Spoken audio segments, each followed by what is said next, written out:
Hasn't won at Michigan, and he's in a backup car today. Can he win? Of course he can. He's Jimmie Johnson. He'll tell us how he plans to do it straight ahead. 8th place in Chase approaches. Thanks, DJ.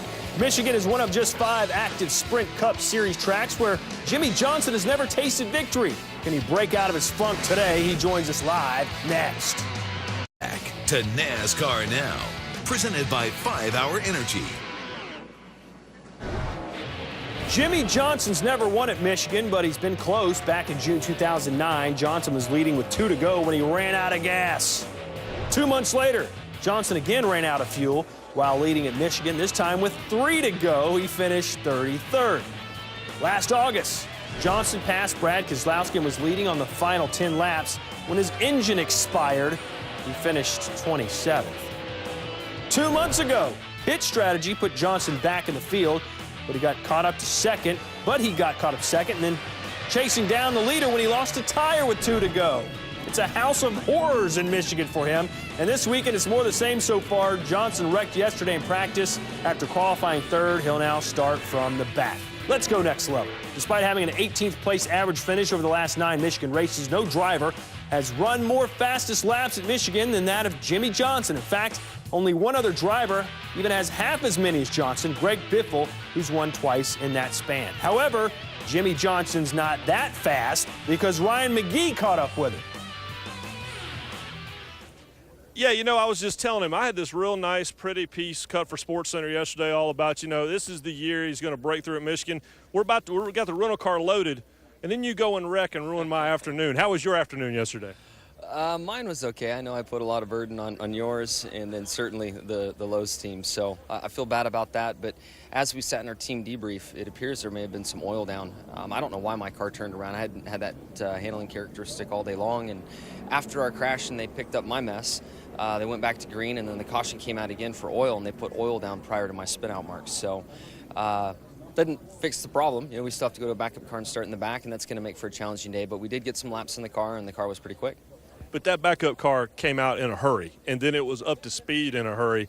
Like you said, 8 to 10 laps. But talk about the team and the processes they have in place, because before you were even out of the car and in the infield care center, the backup car was in the garage. Yeah, I was completely shocked, I'm sure, like others. I mean, it's one thing to get the car out of the transporter quickly and in the stall, but the setup was close. Actually, it was right on the money, and you know, they're telling me to get in the car. I'm over there talking to Rusty Wallace, explaining what happened, and they're like, "Hey, man, we're ready for you." So, just an amazing effort by all of the Lowe's team and Hendrick Motorsports to be prepared, and that was very good for us to get out and make that run and kind of understand this car and where the gaps need to be, because we know how sensitive the splitter is, and that one run really made a big difference for us.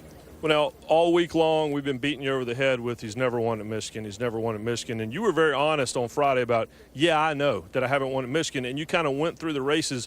But what is it about a racetrack? There's only 5 you haven't won at that are on the schedule. What is it about a place that, even like yesterday afternoon, is there a point where you go, man, what does this place have against me? I'm developing that opinion here. There's some tracks where I've been close and just haven't closed, and you know, so I have high hopes going on those tracks. There's other tracks that I've been really far away from a victory, and you know, hopefully someday I can luck into that and clear them off the list. But here we've done everything possible to win and lost. So maybe starting in the back today, we'll create some different mojo and we can get to the front and win this thing. And you mentioned the fact that because of the speeds here and the new asphalt, it's an engineer's, crew chief's strategy kind of race. But what can you as a driver do differently than maybe what you've done in the past? Well, the problem is everybody's going to be on the same strategy, so I'm going to have to pass cars. And what let me sleep good last night was in the spring race here, we lost track position a few times and actually didn't qualify all that well, but I was still able to pass cars and work my way forward. So I'm hoping I have that good driving car in traffic once again, and I can make up as much ground on the track as possible, and then, of course, count on some strategy and good pit stops to get me there. A 75-point lead. 4 races before the chase, us geniuses in the media center are going to say, oh, well, they're just trying things out now and testing things before the chase starts. That's not what's happening with you guys, is it? No, I mean, we're always fine-tuning, but, you know, our package here is close to, you know, it's evolved some, but it's close to what we ran in the spring, and we're still working on bigger things. You know, we have test sessions that are out there. We just had one in New Hampshire, and we have one next week in Richmond, and there we are definitely working on new stuff. You just can't sit still with the garage area as smart as it is. All right, Jimmie Johnson, I'll say it again. 5 places he hasn't won. He hopes it's only 4 at the end of today. He's got a long way to go and not a lot of time to get there. We bring back in Dale Jarrett. Dale, bad luck continued for the number 48 team yesterday. Jimmie crashing in practice. As a driver, when you come to a track where you've been so close to winning so many times, and yet you keep falling short, what goes through your mind? Well, I think as Jimmie was explaining there, that it can be different circumstances and the things and the way that you go about looking at this.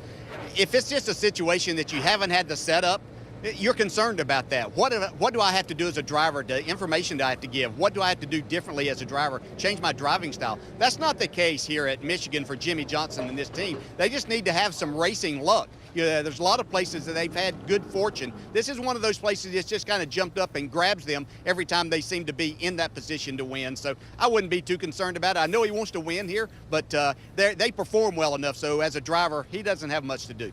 In 23 starts at Michigan, Johnson has led 583 laps without leading the final lap. What would a win here mean to the 48 team, and how would it propel them as we head towards the chase? Yeah, I think the biggest thing is if this team needs any more confidence, I think that's exactly what it would do. That, hey, we got that out of the way heading to the chase. If we get a win at Michigan, then the sky's the limit as to what we can do. So I think it would just be more in confidence. This race team, they have fast race cars. They're very solid in what they do. That preparation thing yesterday of being ready to go with that backup car was just incredible. That's a sign of a championship team. So this would just help them with their mindset a little bit as they move forward. They're in their backup car, as you mentioned. They're in the back of the pack to start. What do you expect out of the 48 today? Probably a win here today. That's the way that things kind of happen in this sport, you know. Just whenever you think they're down and you might kick them a little bit, that's whenever Jimmie Johnson and Chad Knaus are going to be at their best. Jimmie Johnson pointed out they were able to pass here back in the race in June. That's going to serve him well as he starts in the rear, but look for him to be a part of the mix when it comes time to win this race. All right, Dale, stand by, because coming up, you're going on the